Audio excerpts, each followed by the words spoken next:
Everyone, I'm going to be doing a series on the injuries that I've had in my life and the lessons I've learned from them, the therapies I've done that have been effective that I've integrated into my clinic and I do with people, and lessons I've learned, and the degree of how far things needed to go. So for healing injuries, they can go as far as being just a physical thing, and that's a neurological or fascia-based, a functional-based problem, strength, length-based problem. Can be just that.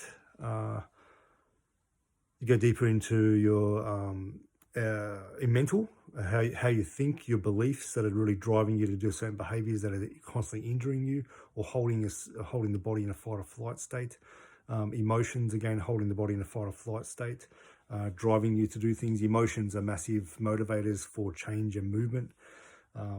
They're really powerful in that way.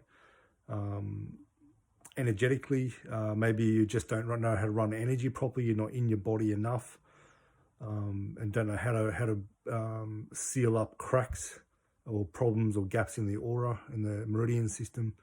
Have no awareness of the electromagnetic nature of your body, that sort of stuff. So that's the energetics. And the spiritual is illnesses and injuries come from not having a strong spiritual connection to a bigger source, to your higher nature, something more expansive, something bigger than yourself. And that falls in the category of karmic problems, which are, just things for you to learn. It's not a punishment, it's just things for you to learn and to grow with. It's a big opportunity for growth.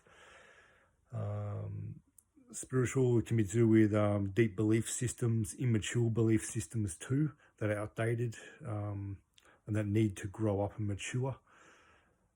There's 8 elements within Taoism of that creates health or will create disharmony in your body, and some of them to do with family, so rifted relationships with family members. This can cause big health problems with people. Not getting out socially enough, not having good friendships, not having a clear life direction or purpose. That's a big one for creating illness in your life. I can't recall the other ones right now, but I'll get back to them at some point. But the injuries I'll be talking about from my life. So Kundalini syndrome, that was a big one.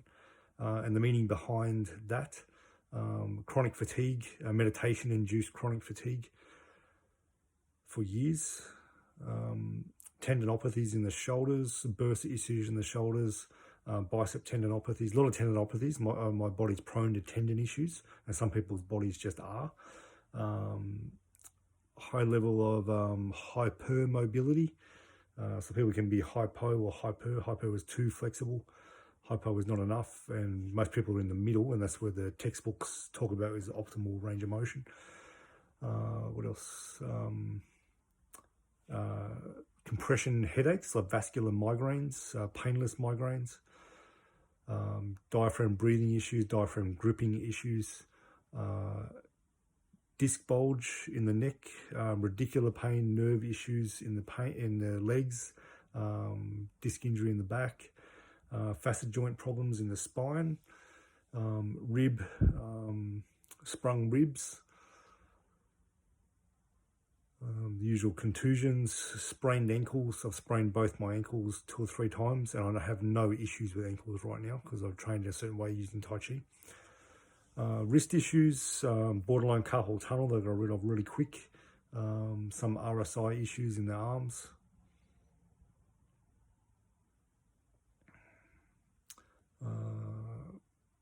Full panic responses, panic attacks.